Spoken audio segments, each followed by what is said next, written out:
Hello, everyone. Welcome to the Hot Slice. I am creative director Josh Cowan, and with me today, executive editor Denise Greer. Hello, Denise. Hello, Josh. So this is our first recording back at home Kind of since out of practice. yeah, I know. So this might be a little rough. I'm not sure, but since Pizza and Pasta Northeast, and we had an awesome time out there at Pizza and Pasta Oh, Northeast. so It's fun. great seeing everyone. The show floor was packed both days, so it was really nice Yeah. to see, especially since we haven't had one there since 2019. And let's just say the competitions were really fun this year. Like I enjoyed going over and just watching them take place and trying the pizzas because that's of course the highlight of for Right, me is right. actually getting to eat all the pizza. And we were back maybe 3 days before we jumped into Pizza Expo mode, which we are Oh, for now sure. fully in. Registration is open, so Yeah. register. Go to pizzaexpo.com and go ahead and register, and just get that off your plate. Just get that. Yeah. Just Hey, plan that. and if you're competing, you got to get to it right now Yeah. because if you're competing, it's already what, December 1st by the time this will air. So that means that your favorite category might be filled. Yeah. So you need to jump on it. All right. And like you said, December 1st is when this should be airing, hopefully. And at Yeah. that point, we're gonna have a big kind of a big reveal on pizzaday.com, the 2023 industry report. The 20 2023 industry industry report, report. pizzeria industry Yeah. report. Yeah. Yeah, Denise, this is your love child right here. So tell us a little bit more about it. So so people I'm in like crazy mode right now with it, but because I'm actually putting it on the site right now. So, but I'm going to tell you, it is really cool and interesting to get this deep of a profile of what pizzerias are doing right now because it hasn't been done at this level Mhm. in a very long time and to the depth and breadth that we're doing it. Yeah. So you definitely want to get on pizzatoday.com and go look at the industry report because it's going to be a nice way for you to, see what's happening on the national scale, but also kind of, see what's hot in the different categories, whether it be employees, marketing, menus, right down to sales. I mean, you're you're going to be able to kind of look at everything, and we're doing a little forecasting forward, and we're seeing how people are looking forward and seeing what's out there. And you got all this information from our readers, from the pizzeria Yeah, owners, correct? yeah. We have surveys from hundreds of operators in all 50 states, all types of operators, from single to multiple unit operators, and it was a really interesting look at just the wide scope of different pizzerias. Yeah, I think that's what I love about it the most. It is just pizzeria operators, and it really gets down to the nitty gritty there. So yeah, so Yeah, look out for that. We'll have a condensed version of it in the December issue, yeah, but we also have a QR code in there yeah, in the December issue. Just click on that, and it'll take you yeah. right to the online version, which goes a little deeper. Yeah, and also we plan to do a podcast a little later this month too to kind of spell it out and Yeah. highlight some of the big findings because I'm going to tell you there's a lot of new things that you're not going to believe made the lists on some of these hot lists. So pretty cool. Yeah. Speaking of cool, another great transition. We Yeah. have an excellent guest today. Oh my gosh. He's recently just come on my radar, and the things he's doing in Seattle is pretty amazing, actually. Quite unbelievable, almost.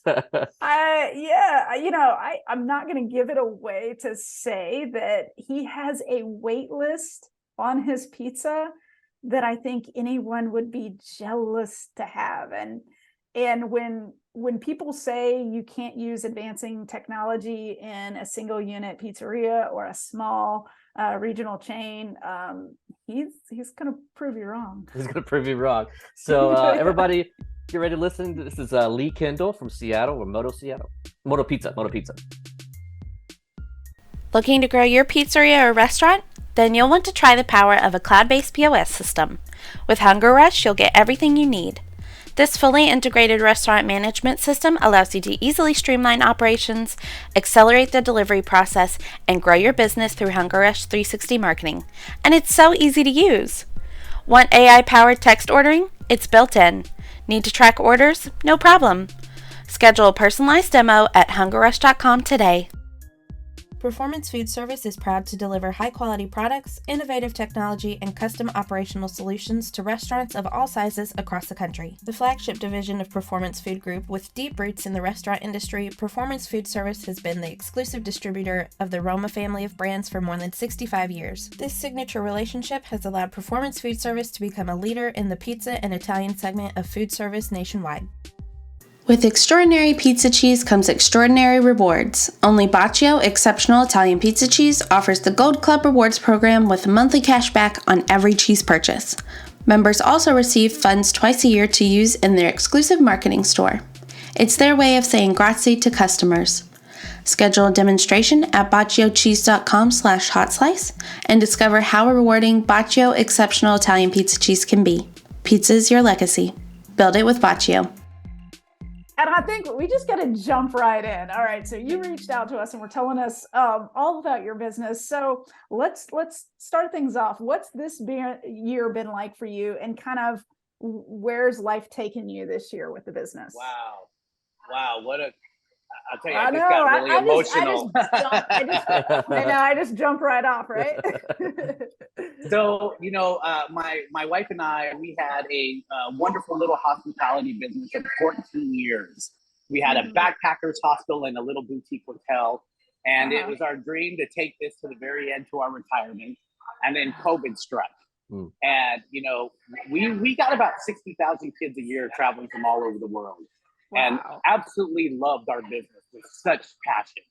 And when COVID hit, we lost everything. And, travel shut down. And I think we could have carried it through, but the juice wasn't worth the squeeze, so to speak, right? Like to get through and get to, and recovery would have been really difficult. But during that 14 years, I was always making pizza for travelers.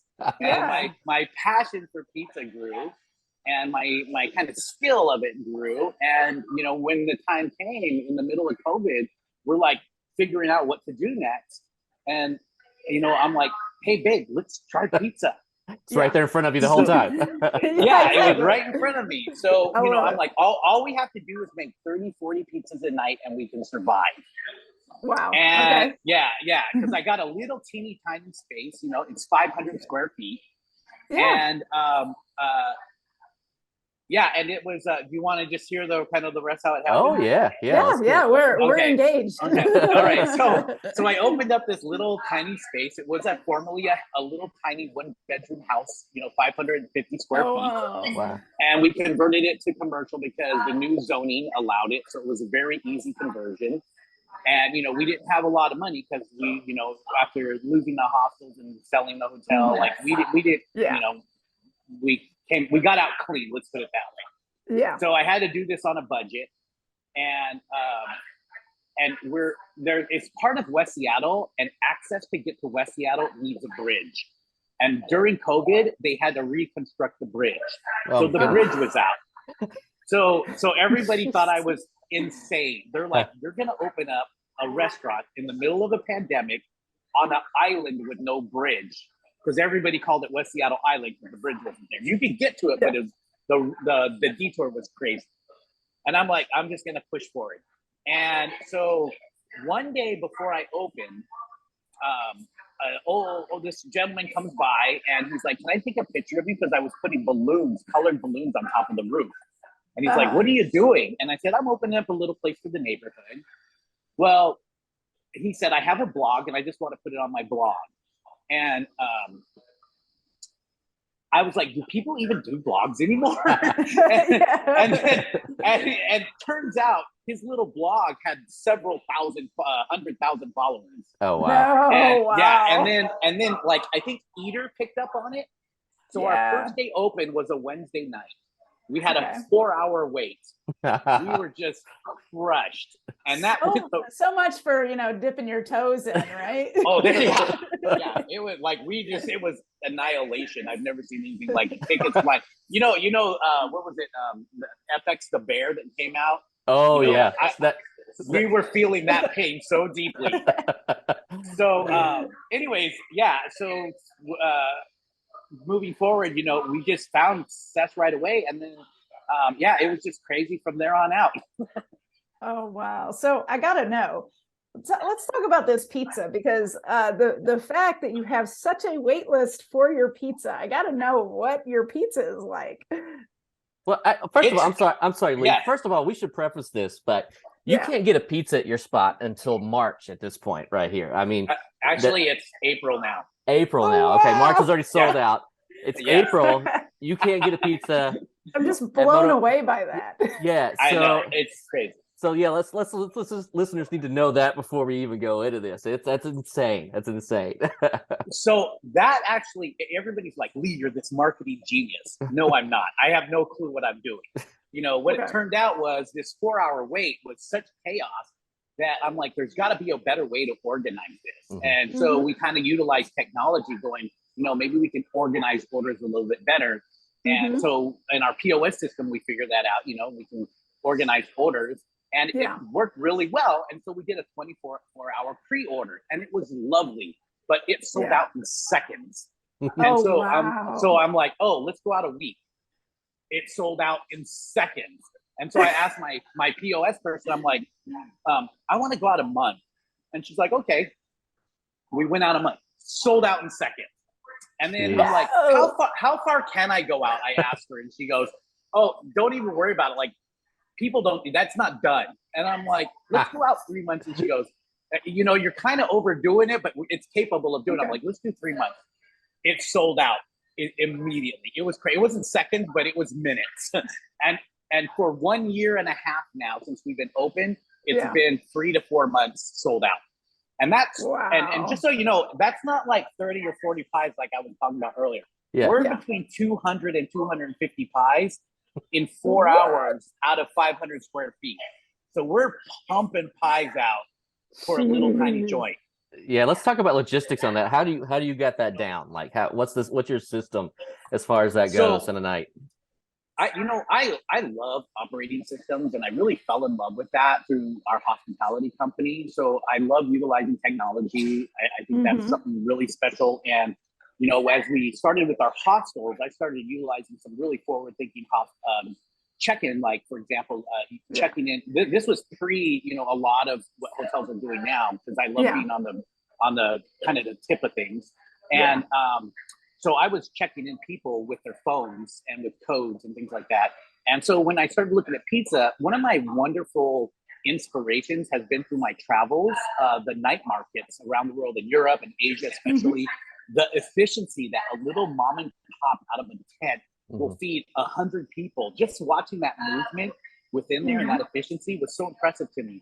So when I kind of combine technology and that idea of super efficient movement in a small space, I chose that 500 square foot on purpose because I wanted to create a really interesting, smooth flow that was super highly efficient. So to move our pizza through there, I developed what I call the line. So the line can be a straight line, it can be an L shape, it can be a circle, but I call it the line. And the line consists of the dressing of the pizza, the movement of the pizza to the oven, out of the oven, and then to the guest. And that line is, so each segment of that, I've broken it down to how efficient I can make it. And I can actually do even more pizzas, but this little house is a single phase house. And, we need 3-phase for commercial power. Yeah. So I can't draw any more power. So I could probably at a 500 square feet, double my pizza power. So that's why I have these 2 locations that I'm building out right now is to be able to really push the numbers to see what I can do. Absolutely. Let's talk about what you're building out real quick. What are you building into phases, and like what's happening with the shop that you're in right now? Oh my God, so much is happening so fast. So I have a downtown location, and I'm kind of experimenting with the idea of a hub and spoke model. And the hub and spoke model consists of a center point where I can distribute a lot of the prepared foods. And so I have the Edmonds location, the West Seattle location, and we're just tying down the deal at T-Mobile Stadium for the baseball season next year. Oh, fantastic. So, Oh, wow. yeah. So there, like I said, a lot going on, and I'm talking to some venture capital kind of grow this, because our packaging, our marketing is really on point for being such rookies. And again, I preface all of this like I have no idea what I'm doing. So, and no one else does either. So yeah, exactly. Right? So 80% of our market, right, Josh? So I think I'm going to have this where I'm at right now, the Edmonds location. I think I'm going to have it opened up here in the next 2 weeks. And then the downtown location, which is the hub, should follow by the end of December. And then the T-Mobile Stadium will be March. So, and then I'm already kind of shopping out a couple other places. And I'm looking to do a pop-up in Los Angeles.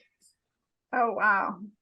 Busy guy. That's insane. Yeah, I think we're kind of, Detroit pizza, right, and square pizza is really kind of just taking hold, right? Like if you've been around the pizza for a while, I would even go as far to say it's been since Sean Randazzo won at the World Championships, right? Yeah. But that was a very slow transition. I think it's really becoming hot, with Vita 313, getting a lot of Blue Pan, all those guys getting some great notoriety. I think they're fantastic. So I still think we're in the entry of the square pizza, right? Entry point of the square pizza, and so I think I think we're early enough to really take this somewhere as a brand. So yeah, I don't know. Did I answer your question? Yeah, you did. Yeah, you did. All right, so we do need to talk about the pizza now. We've kind of hinted around it, so now we've got let's talk about that dough. Let's talk about kind of your kind of uniqueness with your pizza that makes people want to order it 4 months in advance. Yeah. So I think there's a very special ingredient that a lot of people leave out, and this may sound like live paley or anything like that, but mom's love that goes into the food that we get is, I think that is a scientific, quantifiable ingredient, right? So I think the love that I put into this pizza and my crew puts into this pizza is a really big ingredient, because there's a lot of passion that goes into this. Like we're around the table when we're balling, we do everything by hand, and when we're balling, we're talking to it. We're like, oh, she feels so good today, there's a lot of involvement in that. So starting with the dough, I use a sourdough starter, and my sourdough starter comes back from a master baker, and he won't let me say his name, and I wish he would, because he's kind of shy and doesn't want to connect. But he gave it to me years ago, and I was really afraid to use sourdough. But as I began to master it, I will go no other way. And as I did this, I was really curious about other sourdoughs. So I was collecting sourdoughs from other chefs and bakers, and I added it to my sourdough. So I call it Frankenstyle Betty. And I love that. Yeah, and and when I learned that there's yeast in the air everywhere, I would take her to the ocean in a jar, open the jar, and I would leave it there and just let it take up ocean air. I would take it to the woods, set it in the woods on a trail, and I put on a sticker, "Please don't touch. This is a food experiment." So I'm always playing with Betty and what we can do with her and expand it. And then I'm always trying different flours, feeding to her. So it's this 100-year-old sourdough starter. But I'm gonna tell. I know we're short on time, but you got to hear this part. Oh no, go ahead. I actually started how old are sourdough starters out there, right? So it's more novelty than anything because it's regenerative. You can't really prove the age. Yeah. So I found a 200-year-old sourdough starter out of San Francisco. You can order, which was fun. And then I found a list online that talked about the top 10 oldest sourdoughs in the world. Yeah. There's a library. There's a library, yes. And one of them, he claims it to be 900 years old out of Wales. And I wrote him, and I'm like, tell him this whole story of why I would love his sourdough. And all he said was, send me $12.95 for shipping and handling. And I got it. And I added that to Betty. And so I've been doing all this, but there's this story, and I know you guys know it, where amateur baker, the guy who invented the Xbox, Seamus Blackley, who knows other scientists, got into the Egyptian gig and got a 4,500-year-old starter, yeast out of the bread pot out of Egypt. Okay. You can look this up. And he scraped it, and he actually baked a loaf of bread with it. So my goal, if anybody's listening out there, is to get his sourdough, get that starter, so I can add it to mine. So my goal is to get that starter to add it to my Franken-style bed. All right. Anybody's got that Egyptian connection, make your collection will be complete then. Your collection will be complete. So that's my dough. Yeah. And then the style of pizza, I was a New York guy, wood-fired oven, coal-fired. That was my play, my entire jam. But then when Nancy and I went to Italy, and I tried the pizza in Italy, I was just blown away. Props to all the Italians out there. Roman pizza was really beautiful. I love the simplicity of it. What Bonci does, with the 3 ingredients, it was art. And I really took that in and kind of applied it to what I do. So my pizza is kind of, even though people define it as Detroit, it's Detroit, but it's got like New York grit to it. It's got the kind of the lightness and artistry of the Roman style. So it really is an odd pizza. And I think that's what makes it really different. I hate labels. Like everybody says, oh, this is New York. There's too many grays now that we should just, you get what I'm trying to say, right? Yeah. Oh, back in 85, back in 85, there were probably 5 styles, and that was it. So, but nowadays, it's like, it's all fair game now. So I'm going to show you something really quick here. So when I make my pizza, people are always asking what it is. So I actually branded it this. Odd pizza. I love that. It's amazing. Those are great boxes. A cool box. Yes. Yeah, thank you. Yeah, I like to, you eat with your eyes, and the experience of pizza is just not on your tongue. So like to have this color and this vibrancy and this kind of energy brings a lot to the table. And that adds to the pizza too, like the way that when guests walk in, how we take care of them. Like there's a large recipe to our success that is not just the pizza. Yeah. I'm sure Scott Wiener went home with one of those boxes, didn't he? He did. I gave him one. So he better have one. I can't believe he walked into my place. I was, oh my God, what a dream come true. And what a great guy. He's the best. That guy is just, he really is. Absolutely best. Yeah. So one thing we haven't talked about, which I'm very curious about, is you're one of a few independents that are introducing robotics. Is that what I hear? Yes. We need to learn more about this right here. So when like I said, I was a wood-fired guy. I wanted coal if I could, right? I hurt my arm, and I couldn't mix dough. And I told my wife, I got to get a mixer. I can't mix dough. I can't do it with one hand. I have to get a mixer. So I found a mixer that this couple had out of Olympia, wonderful pizza shop. I can't remember the name. I would shout them out. But anyways, they've had it for 30 years. And 15 years later, he couldn't mix dough anymore. And so they ended up getting a mixer. And I bought this mixer that they've had for 15 years because they just bought a new one. And I said, so how was it when you switched over? And he says, I wish I bought it, 30 years ago. Yeah. So when I did that, what I learned was 2 things. Number one is, yes, it is not as good as mixing by hand, but more importantly, it is more consistent when you're doing a lot of dough, right? Yeah. So in that consistency, I started thinking, technology, you can still carry craftsmanship. And so as I expanded that, it went into, with customer service, for example, and this online thing. This was part of that philosophy, is bringing on more technology. It doesn't take away from the customer experience. It enhances it. Mm-hmm. So as I look at this robotic platform and what the capabilities are down the road, a lot of people go, yeah, but you're going to lose all this, what you are. Yeah. No, it's the application of the tool and the intention in which you use it. So I partnered with Picnic Robotics. This right now, this robot can do 60 an hour, which actually kind of like John Henry and the trains, we could keep up with that by hand. But I'm looking out at the future where this robot will be able to do a lot faster with nobody, right? And so our guests, our employees can focus on the guest experience more. And the guests really love watching it. Like some places, they put these pizza robots in the back, for industrial use. I highlight it. I'm like, this is fun. This is engaging.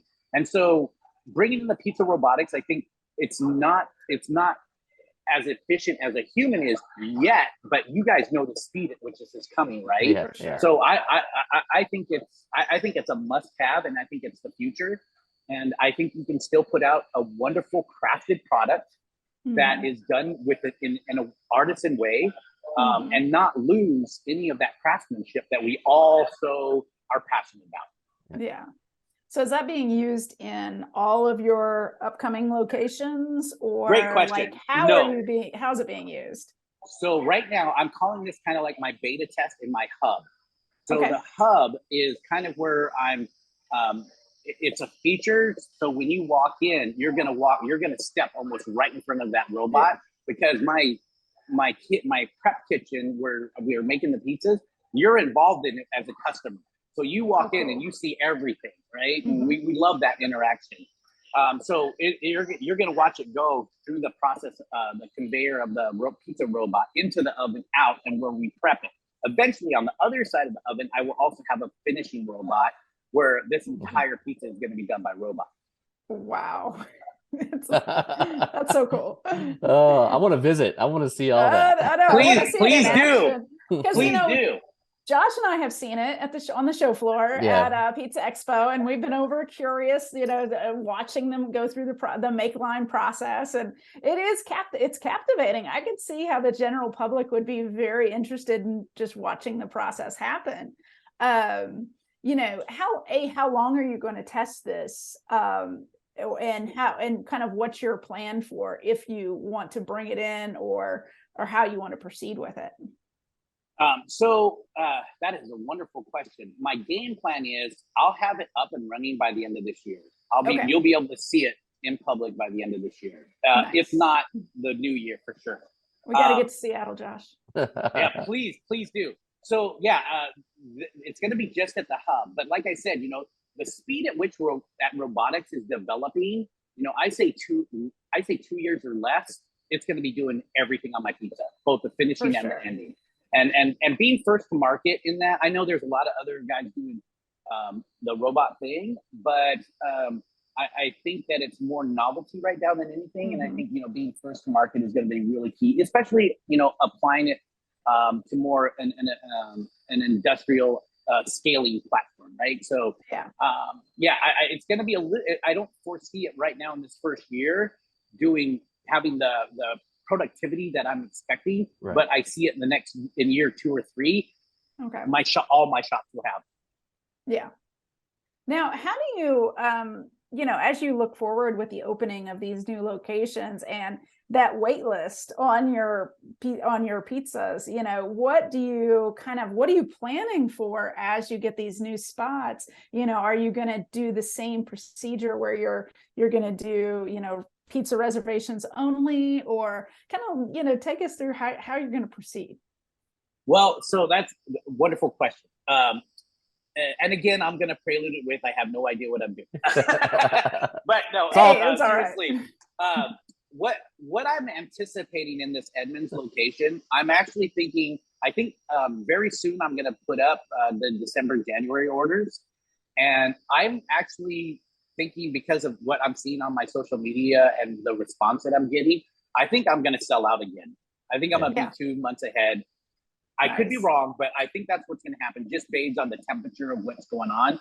But that's not something I'm counting on. My idea is I would love people to get a pizza when they feel like a pizza. All right. So this is not my game plan. It's just the way that it's turning out, and I'm working with it. I told Nancy, a year ago, I'm like, hey, we're the shiny new guy. This will go away. Let's not count on it. Yeah. But it's gotten worse.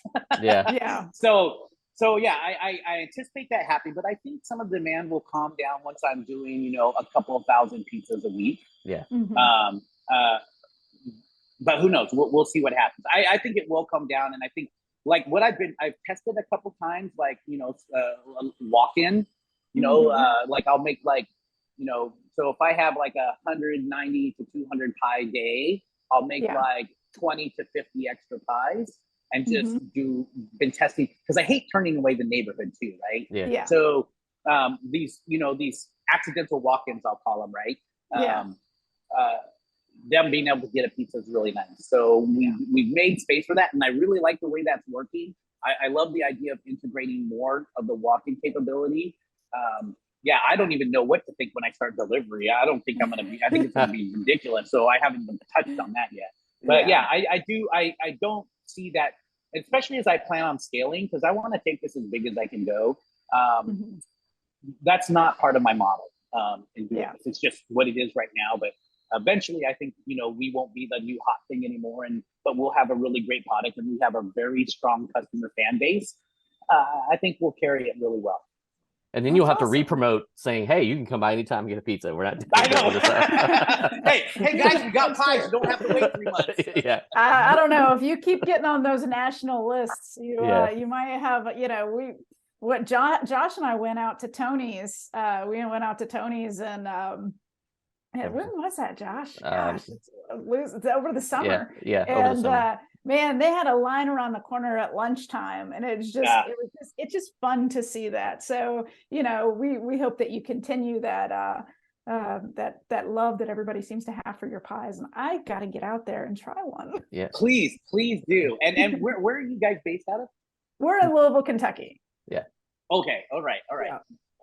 Yeah. So it'll be a little bit before I get to Louisville, but you guys travel a lot for pizza, so definitely come see me. Well, exactly. when you were talking about how the square pizzas, Detroit and all that is still not there yet, I kind of judge by our city. We have 1 million people in our city, and we don't have one yet, do we? No. Do we, Denise? We have one. Wow, we have one. That's surprising. We have one maybe. Oh, okay. Yeah. Well, actually, we have two. Sorry, we have two. Yeah, but I mean, it's on the level of most other cities. It's not even close. So that's kind of how I judge, like where it is, where the pizza style is in the whole ecosystem of the thing. I gotta tell you, I don't think people realize how good a square pie is. This Detroit has, I have a acronym that I use. It's FAT: flavor, appearance, taste, texture, and temperature. One thing I love to use is varying temperatures on my pizza. Yeah. Because like when you bite into something, you don't pick up on that, subconsciously. But it does add this layer of uniqueness. And when Sean won at the World Championships, I'm like, okay, that's a Sicilian, that's a grandma pie. And then I start playing around with it, and a light bulb went off. I'm like, this is a unique pie. I predict that square is gonna, just from what people say about my pizza, it's like, wow, I've never had a square before. This is the most amazing food that I've eaten, because of that uniqueness and that texture. And it's so light. It's much lighter than you would think, So it makes me so happy. Now I really want to go out and get a Detroit. Please do. This is unique. And of course, I'm Filipino, so my flavors are really unique. And I live, I've fished these waters my whole life. So I always had a plan of putting seafood on my pizza. So now I have a crab pizza, Dungeness crab. I have a clam chowder pizza, and I have a shrimp pizza. Oh, wow. So it is. And I was working on an octopus. Yeah, I was working on an octopus pizza, but it's taken me a little bit. I got you. Well, we appreciate you coming on the show and talking to us, man. I learned a whole lot this episode. I just love it. I love diving in deep, and we'll be in touch down the road too, to just keeping us posted on what's going on with you, because we're excited to watch how you progress. Oh, you guys are amazing pizza people. What you promote, how you promote pizza, like, I love you to death. You are part of my tribe now. I'm looking forward to enhancing this friendship. And hey, you guys gonna be at Pizza Expo next year? Oh, we run Pizza Expo. What are you talking about? It's us. Oh, it's our company. It's us. It's our company. Are you serious? Yeah. Oh my God. It's our company. Oh, I cannot wait to meet you. I'm already signed up and everything. You're gonna compete in non-traditional? Yeah, I am. I'm gonna do the pan again this year. Fantastic. I did it last year. I got 8th last year. But there's a lot of learning curve to competing, which I've never done before, right? Just the environment is so much different when you're at the show and dealing with Vegas. I mean, you're different dealing temperatures, with different ovens. You're dealing with ovens that you're not familiar with. I mean, there's a lot of variables that you have I to didn't know we had a kitchen to use, so I was doing it in my hotel room. Most people do it in their hotel room because they want to keep a secret. Oh yeah. So Also, just a side note too, I want to actually bring in my garlic chili oil as a vendor. I'm working on that right now because I sell so much of it. But just a heads up, watch for me on the vendor side. All right. Okay, Sounds cool. good. Excellent. Well, good deal. All Well, we'll right. see you in March then, and good You luck the guys. rest of the way, man. You got a All lot right. Thanks going for on. having me on board. It is such an honor to be part of the Pizza family, Pizza Today family, you guys. And what an honor to be here with you. Thank you. I am so grateful. All right, Lee. Thanks so we'll see much, you Lee. around. Have a good one. You too, guys.